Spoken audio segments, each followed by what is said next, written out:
So yes, today I'm going to present the research I conducted over the past 4 years during my PhD, and I entitled the whole endeavor Evidence on the Role of Context for Agricultural Innovation and Conservation. So as you all are probably aware of, we are facing climate change, we are facing an increasing demand for food, feed, and fibers, and of course, things like COVID, but also conflicts, also contribute to food insecurity. So we have multiple challenges, and these challenges coincide or also are the cause for several environmental impacts. So agriculture not only suffers from things like climate change, but it actually also contributes to that. For example, by releasing greenhouse gas emissions, but also causing land use change and according biodiversity losses or other kinds of pollutions. However, there are also potential solutions to some of those problems, at least. And over the past couple of years, digital agriculture innovations have been heralded as one of the potential solutions to deal with some of these problems.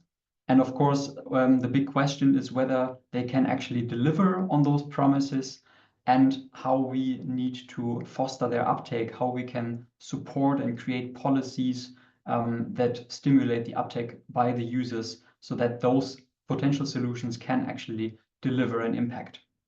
So this is the main background of my research, and it informs the three main topics, which I summarized here with three overarching research questions.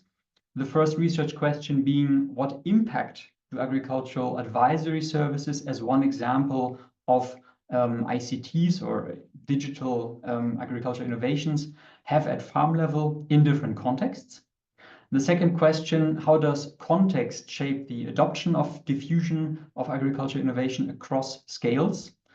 And thirdly, how can the geographic context inform the design of policies so that we can actually reach the desired goals towards better environmental outcomes?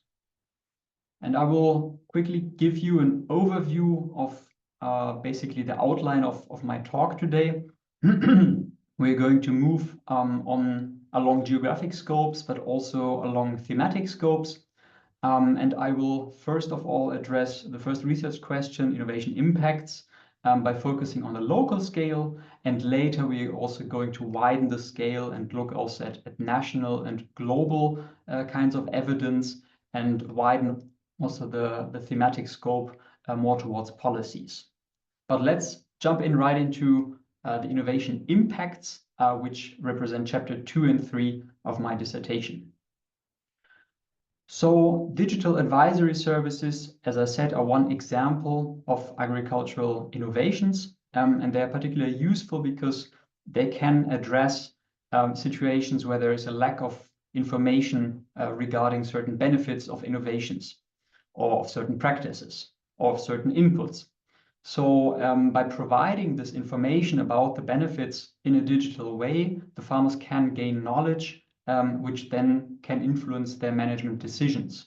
And once they have the knowledge, they can actually adopt also those different practices. They can change their inputs, the composition of their inputs, and ultimately this can be expected to influence not only their yields, but also other environmental outputs and outcomes, and ultimately affect their profitability.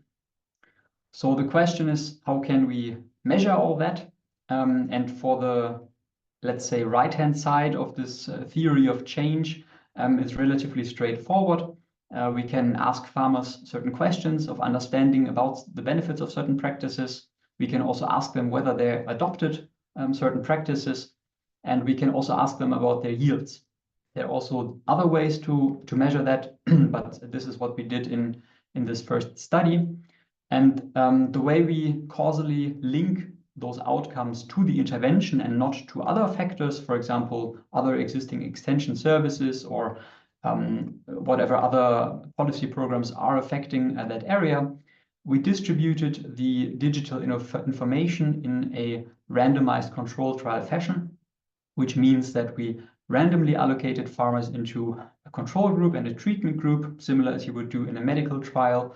And then later you can just compare. You provide the information only to the treatment group, and the control group does not receive it, or only after the measures have been taken. And later you just compare the outcomes between these two groups, and you can causally attribute the impact of information provision to the intervention.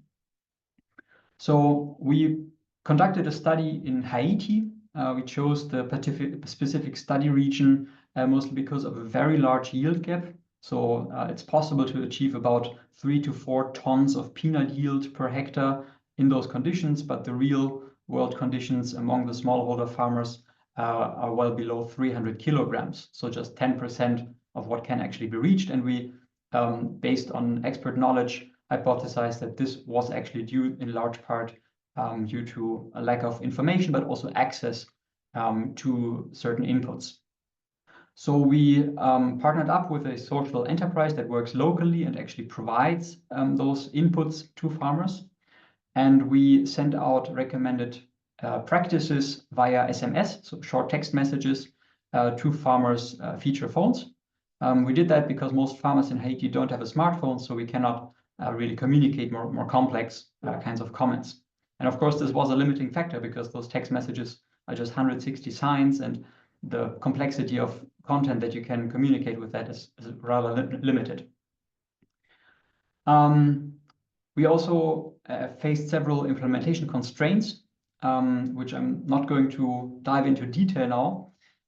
And that was one of the reasons why we actually repeated the RCT in a following year. But even after repeating it, we still found overall no effectiveness of the intervention on any of the reported outcomes.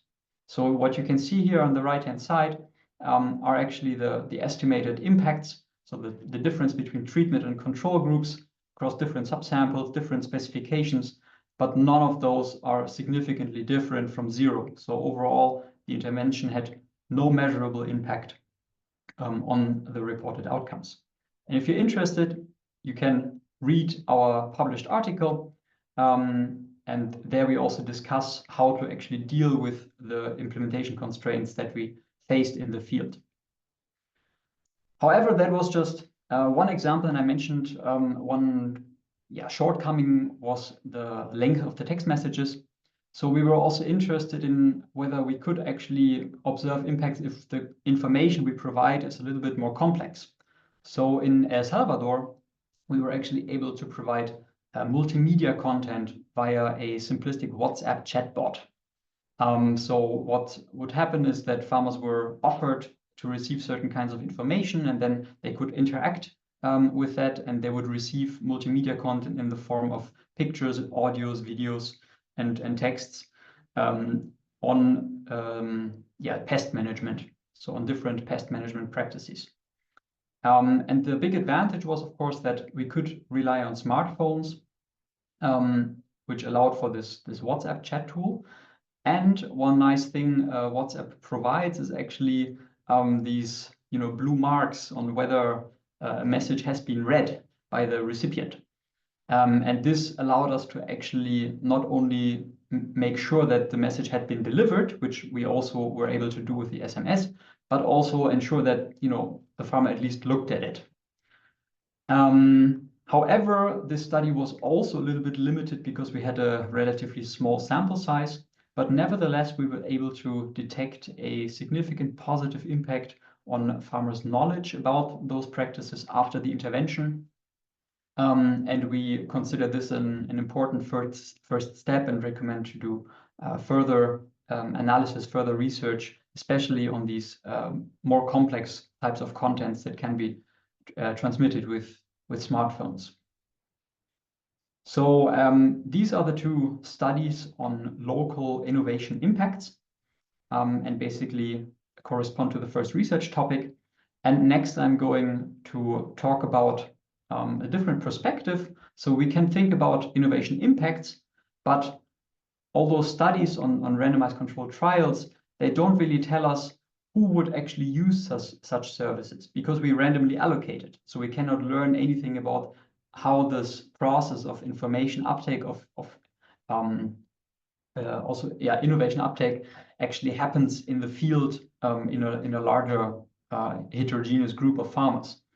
And in order to learn about the adoption by farmers, we actually moved to different scales.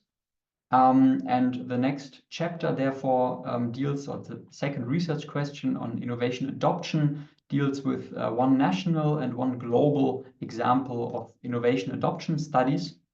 And those studies are no longer experimental, so we no longer conduct this kind of randomized controlled trial, but we actually move to observational analysis using secondary data and also evidence synthesis, so a kind of meta-analysis. So let's jump right into the first study on the national level. We partnered up again with a enterprise from Berlin. It's a startup. They have an app that you can download in the App Store for free. The app's called Plantix, and what it allows you to do is to take a picture of a crop, potentially an infected crop with some disease or some pest on the leaf, or even not even visible, maybe just eating marks of some insect. And you upload that image, and the app will give you an identification of what's going on. So what kind of pest is it? And it will also provide information on how to treat it. So this is actually a quite advanced example of those digital information provision services. And the nice thing about this app is that it provides us some very interesting metadata. So along with the actual images, we get the location, so GPS coordinates. We also get a timestamp, we get a user ID, and we know what crop type the user has been looking at.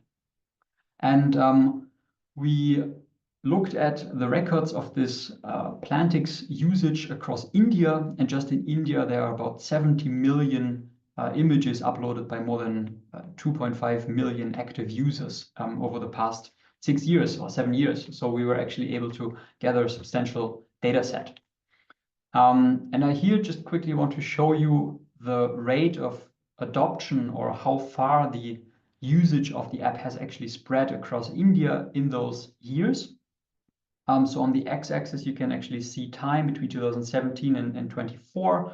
And on the y-axis, you can see different growing areas. So for example, the axis shows the total rice growing area in India, and what the lines then indicate, in this case, the orange line, the second one from the top, indicates that rice fields, so by 2024, approximately 40% of all rice producing areas in India have received or have done at least one request from Plantix. So this does not mean that 40% of rice growing farmers use Plantix. It just means that in an area where rice is grown, Plantix is very widespread. And this is similar for other crops. So for cotton, maize, and peanuts, we can also see very high adoption rates actually across India. And you can also see a very interesting, staircase pattern. So the staircase pattern, let me quickly mark that. This one here that goes up and flat, basically marks the seasonality of the different crops. And you can also see one big jump here between 2019 and 2020, and that was due because of a national-wide government campaign for using Plantix. So there was actually a big TV campaign in 2019, and then the government recommended farmers to use that app, and that of course caused quite a spike in the uptake. But we were not only interested in where and when Plantix was used, but we also wanted to understand what are the drivers. So what you can see here are the days it took until Plantix was first adopted, and you can already see that there are some areas, some well-defined zones where Plantix uptake occurred substantially earlier, and some areas that also seem to follow some kind of non-random spatial patterns where Plantix was heavily delayed and occurred much later. So we extracted all those kind of spatial features, like topography and land use characteristics, population densities, and all those things, and try to understand what are the factors that are associated with a delay in Plantix uptake. And we controlled for all those kind of environmental and weather characteristics and climate characteristics. And what we found is that there are also certain socioeconomic characteristics. For example, the internet speed, a little surprisingly, was positively associated with a faster uptake. So for every standard deviation increase in the upload speed from mobile phones, you get a 14% higher hazard ratio of actually using Plantix in the subsequent year. Similarly, mobile devices are positively associated. So the more people you have and the more phones you have, of course, the more is the likelihood that they also use Plantix. But we can also see a negative impact. So an impact of 0.83 here in this case, because it's a ratio, indicates that the further you are actually away from bigger cities, the further you have to travel, the longer you have to travel to reach, for example, a certain market, the longer it takes until your region has the first Plantix user. And this, of course, points towards a strong digital divide. So we can see that people with good access to internet that are closer to cities take it up much faster, whereas marginalized communities with less access to internet and they have to travel further use this app much later. And this is, of course, worrying. However, this study again was focused just on one country, and we wanted to understand also what happens on the larger scale. So in the next study, we kind of aggregated evidence across the globe, and we looked at these kind of adoption studies where people compared a group of farmers that adopted a certain innovation and a group that did not adopt the innovation, and mapped out the different characteristics such as farmer and farm characteristics, but also contextual characteristics that explain these differences. And we found over 500 studies around the globe that actually looked at different kinds of innovations in the past. And we wanted to then aggregate all those findings from all those previous studies and make some generalizable conclusions based on them. And as you can see here, some countries are well represented. For example, the United States and other countries are not at all well represented. I would argue that in general, Central Asia, but also Latin America are not so well represented. But still, we were able to have a relatively good coverage of over 60 countries and multiple kinds of interventions. And what we found by doing meta-analysis of all these studies, we extracted all the effect sizes and then aggregated them using meta-analysis and meta-regression, was that there are some innovation adoption determinants that really stick out as being globally important. And those very relevant adoption determinants are, for example, assistance, so having access to extension services and having access to training, but also having access to credit sources and other capital sources were among the most important determinants of adopting innovations. There are also some negative adoption determinants, for example, market distance. And we saw that in the previous study on India, that was actually also the case. And we found also some ambiguous or rather surprising results maybe. For example, that gender and age on average did not exhibit a significant association with either adoption or non-adoption of agricultural innovations. However, I should point out that this does not mean that those factors do not matter in specific contexts. They can still be very relevant. It just means that on the global average, they were not significantly different from zero. Excuse me.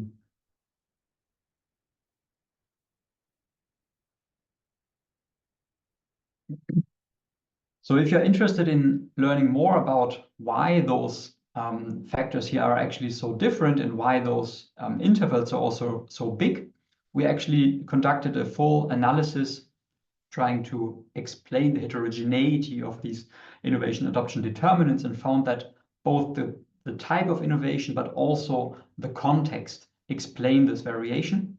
And you are welcome to read our publication in the Journal of Agricultural Economics, where we discuss that in much more detail. But given the time of this talk here, I will now move on actually to the third topic. So we are going to move away from innovation impacts and innovation adoption and move towards the actual policy assessment.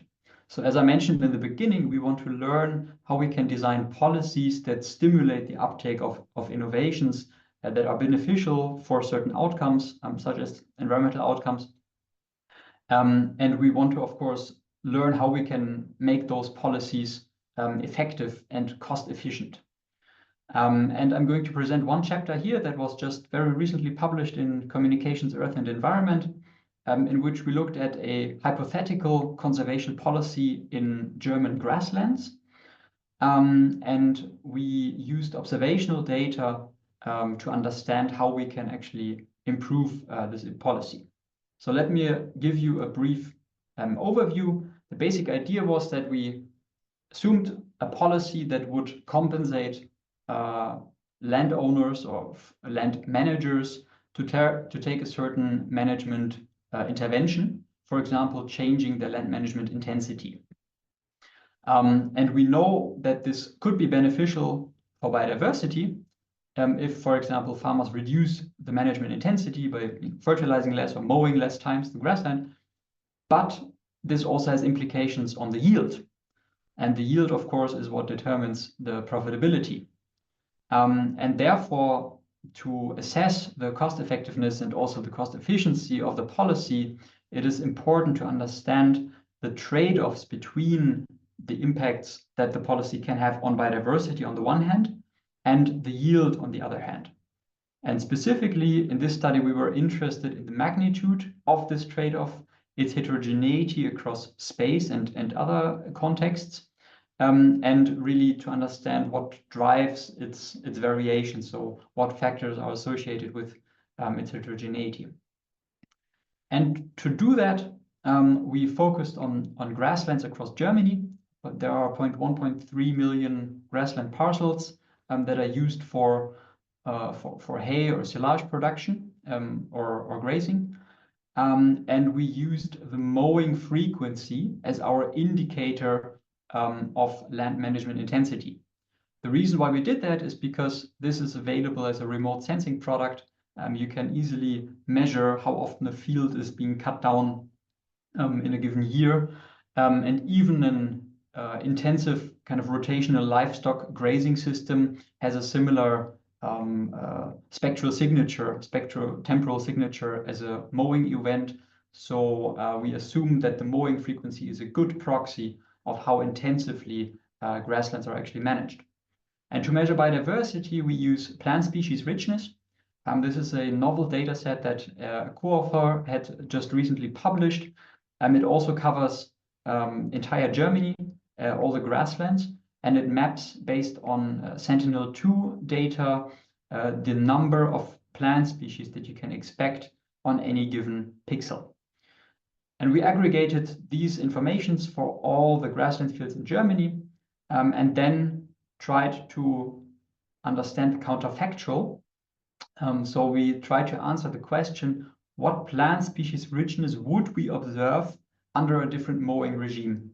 And to do that, we basically compared fields that had very similar environmental and socioeconomic characteristics, but different mowing regimes. So we try to artificially create a situation of a quasi-experimental situation where we can attribute the impact of mowing on plant species richness, but nothing else. And to do that, we leveraged different data sources that you can see here on the left, mostly environmental data, but also land use and some census data to represent regional differences in agricultural production. And we then extracted plant species richness, grassland use intensity, identified the fields that were comparable, and then mapped the counterfactual change in species richness if we were to observe a change in management intensity. And the main result indicates really that there is a big gradient, so there's a big heterogeneity in the impacts of extensification on grasslands. So overall, If you extensify, if you mow less times, then species richness tends to increase. However, this is associated with different trade-offs in the yields. So, for example, if we look at the southern region in Germany, the foregone yield or the value of the foregone yields, the opportunity cost of conservation, is up to 10 times higher per species saved than, for example, in the center or northeastern region of Germany.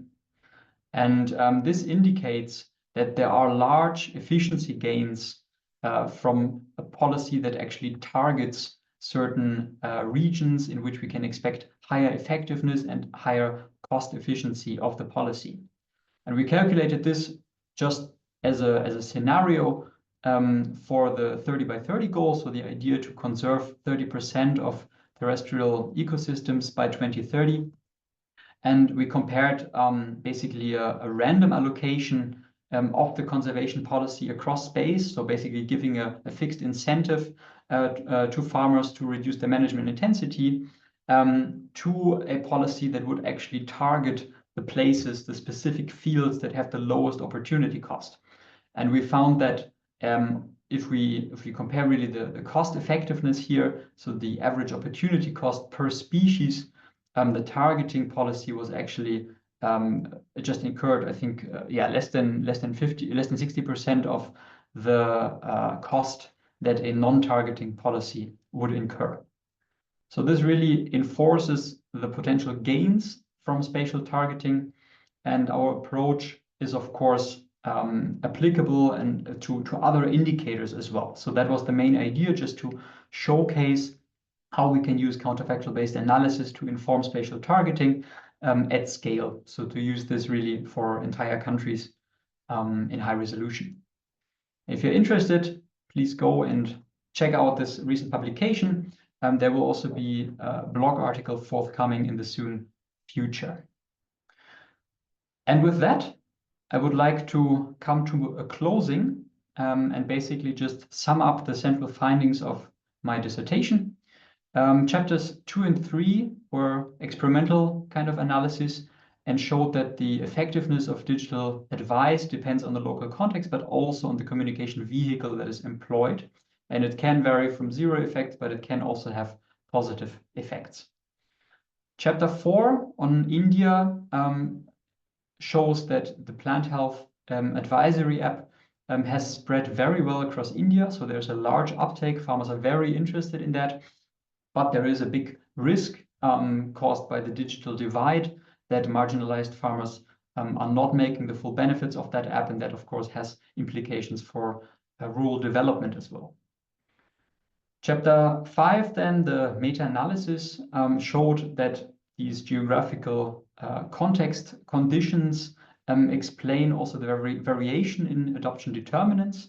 But still, we were able to identify a few adoption determinants that are globally relevant and are really the key thing that policymakers should consider when they think about upscaling beneficial innovations to farmers.